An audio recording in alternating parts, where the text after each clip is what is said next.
Chapter 36. Clare arose in the light of a dawn that was ashy and furtive, as though associated with crime.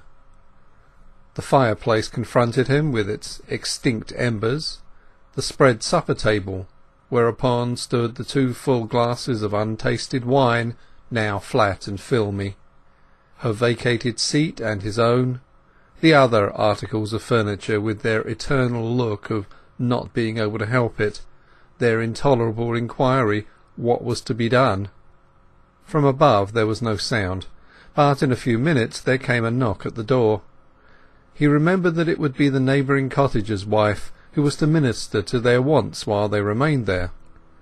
The presence of a third person in the house would be extremely awkward just now, and being already dressed, he opened the window and informed her that they could manage to shift for themselves that morning.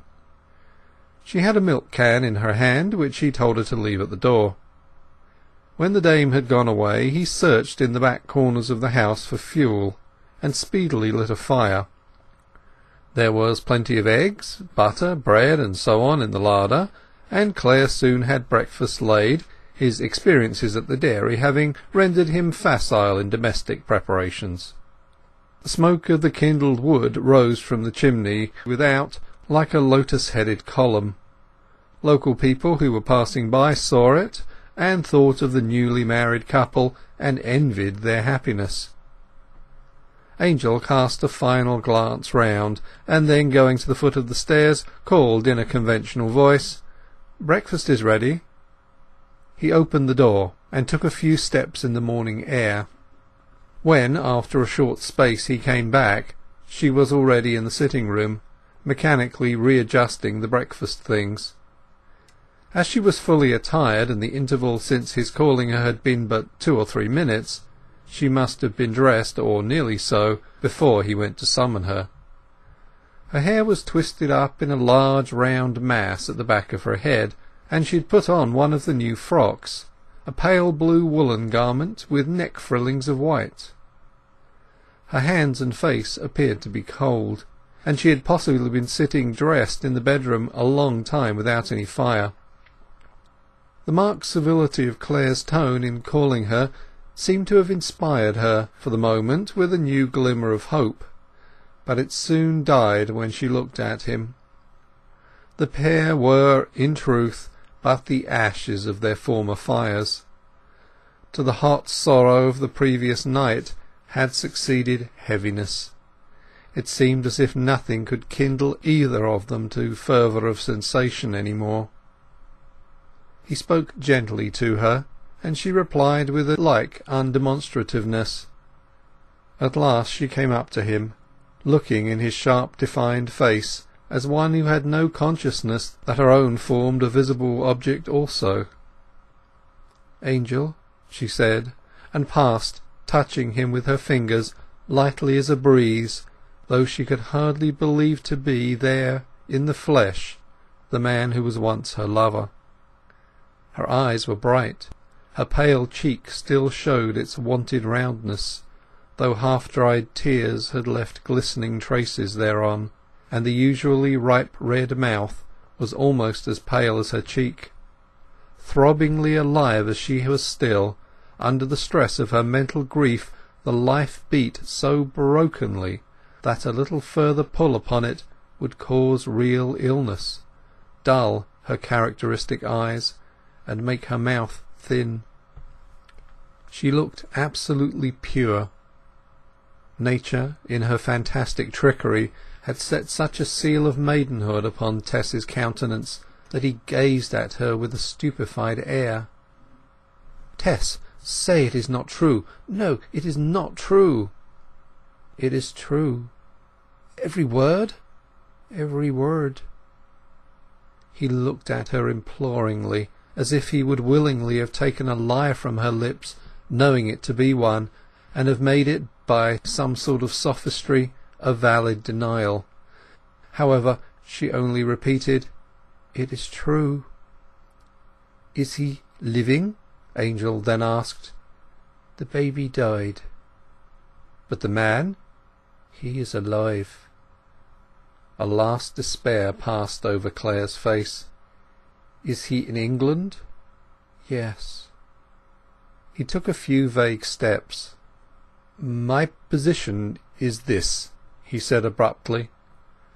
"I thought, any man would have thought, that by giving up all ambition to win a wife with social standing, with fortune, with knowledge of the world, I should secure rustic innocence as surely as I should secure pink cheeks.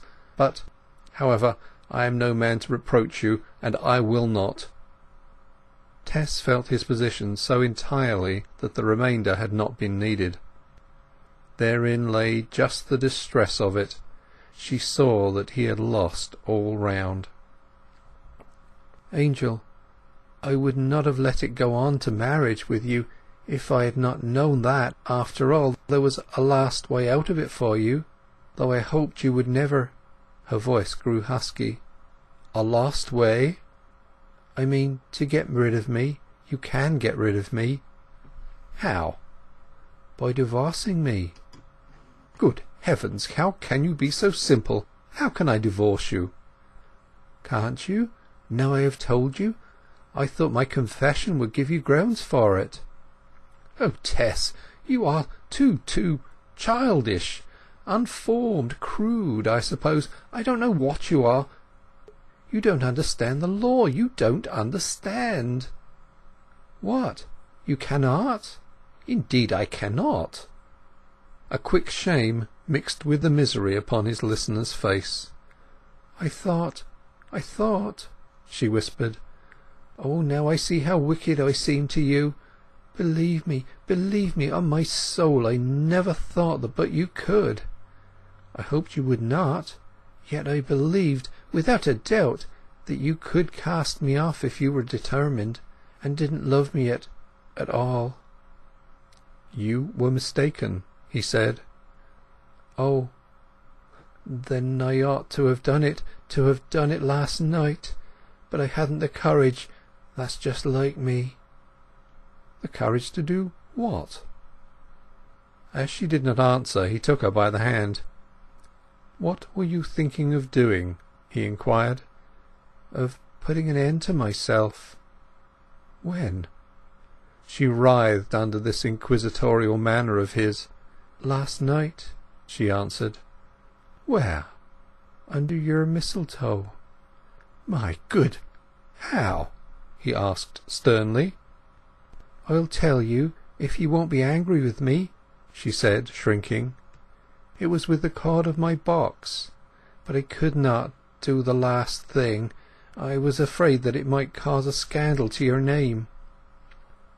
The unexpected quality of this confession, wrung from her and not volunteered, shook him perceptibly.